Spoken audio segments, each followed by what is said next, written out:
Because that's... I've never done anything like this before. Is it focused? Let's do it! Alright, so I guess I'm a vlogger now. So that's pretty exciting. We're gonna do this.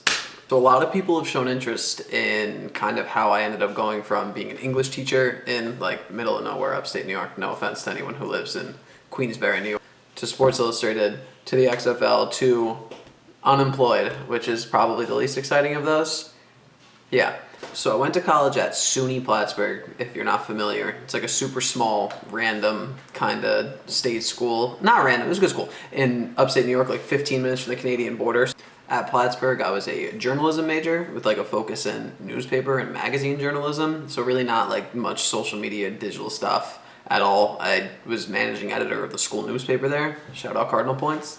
So I did like some social media type stuff with that, but not really. Like I generally was pretty much just doing just written communication type stuff. So my senior year at Plattsburgh, I had a bit of like a existential crisis, if you will, which is actually like very on brand for me, and panicked and decided I didn't want to work in journalism anymore. So SUNY Plattsburgh had a really cool program. It was like a teaching residency program, it was called, and basically I go to work in a Votech school and they pay for my grad school and they pay me like a little bit of a stipend on top. So I got to go to grad school for free, which seemed like, I mean, might as well do it. It's pretty low risk. So I went and did that for a year, and it was during this time, wow, that's pretty long. No cut yet. We're gonna keep going. It was during this time that I wasn't making nearly enough money, so I started selling t-shirts on the side. And actually, this one that I have on now is an example.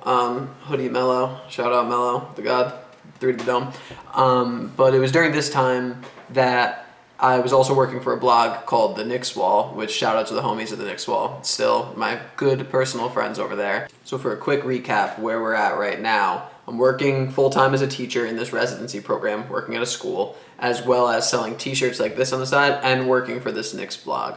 So it was during this time that the Knicks Wall started to get like a considerable amount of attention. We were doing some awesome work. We were really growing on social, doing some funny stuff, just being kind of innovative. And I got some offers from some people like, hey, and some DMs on Twitter.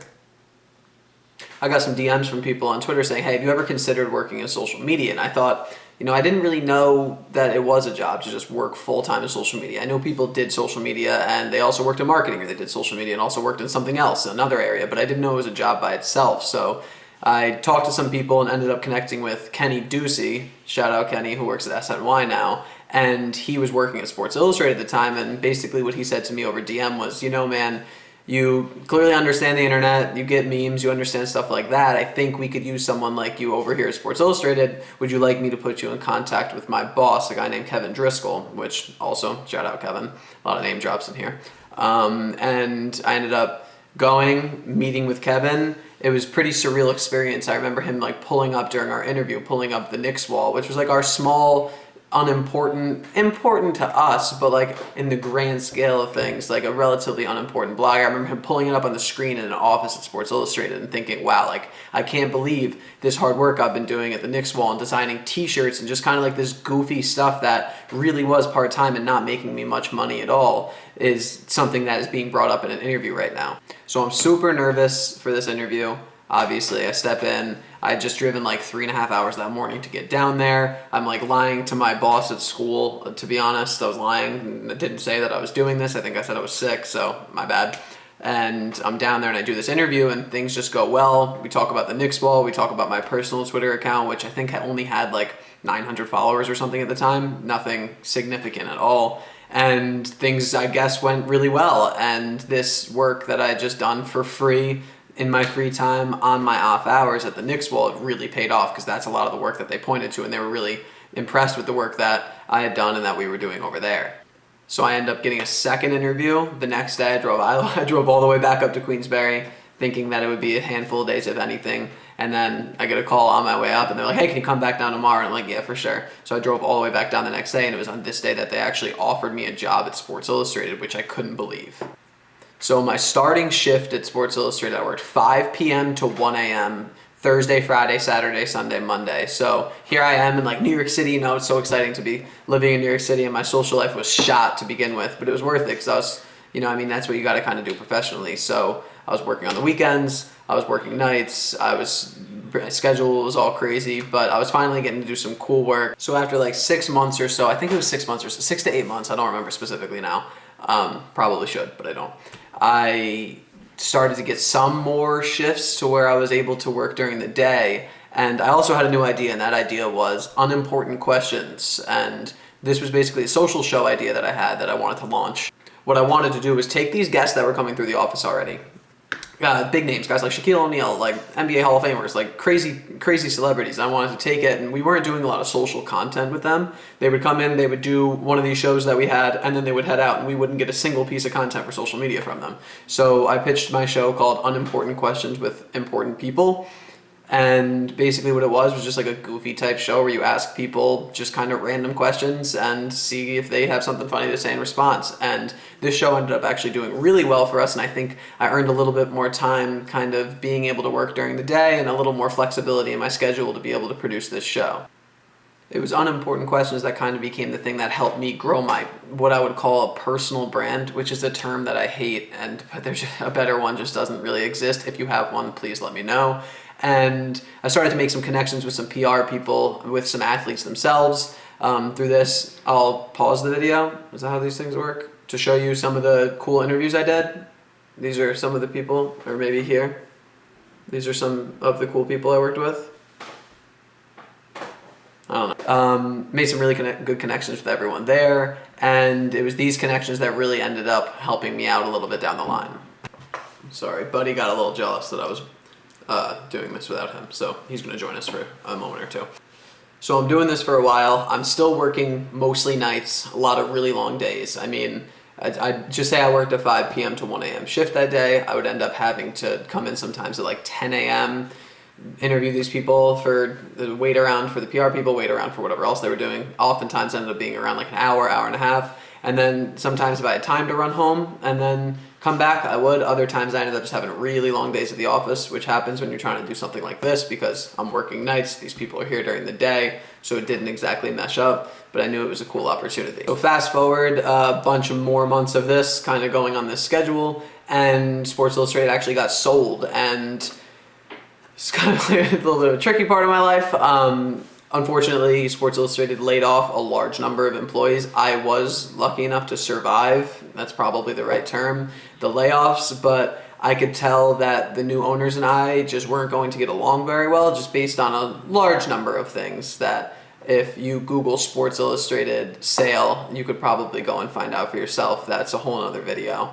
And I decided that I wanted to go work somewhere else. So I got on LinkedIn, and I actually had a message from a recruiter waiting for me. That message that was waiting for me was for the XFL. Shout out, still reppin', got the hat on. And that's probably why most of you know who I am. It was during this time that, in the job description,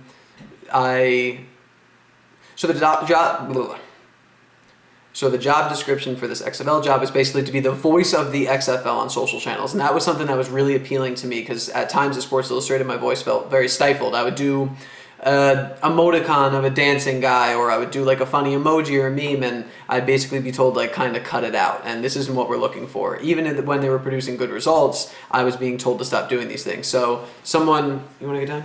Sorry. So the idea that someone was kind of giving me the opportunity to use this voice and they appreciated kind of the thing that I was doing was really appealing to me. I had an interview with Ray Alentine, who was the best boss I've ever had and will be a friend of mine for the rest of my life. And we decided, let's do it. Let's go. Let's jump on this XFL wave. The XFL opportunity was amazing. The only downside was I ended up having to do about 4.5 hours of commuting a day. I live in Brooklyn. The XFL was in Stamford, Connecticut. So I had to take the L train, transfer to the 4-5, take that up to Grand Central, hop on a Grand Central train to Stamford, get to Stamford, and then in Stamford train station, I would take a shuttle to the office. So it was a lot, but it was a cool, unique opportunity with an up-and-coming league. And it was during this time at the XFL that most of you know me from, and you know my work there. We did some awesome memes. We did some amazing content. I honestly think we were kind of like changing the landscape of the social space, but unfortunately things came to an end. If people like the video, sure, I'll do more. God, my hair is awful, as is my mustache. I'm so sorry. It's really unfortunate that I'm doing so many interviews when this mustache is on my face. But Quarantine Stash Gang. So that's where we're at today. That's pretty much my path, my journey of how I ended up there. And I guess I'm going to answer a few questions that people asked on Twitter now. So my guy Kanan at 21 on Twitter asked me, what have you found to be the best way to make connections in the field? DM people on Twitter, reach out to as many people as you possibly can.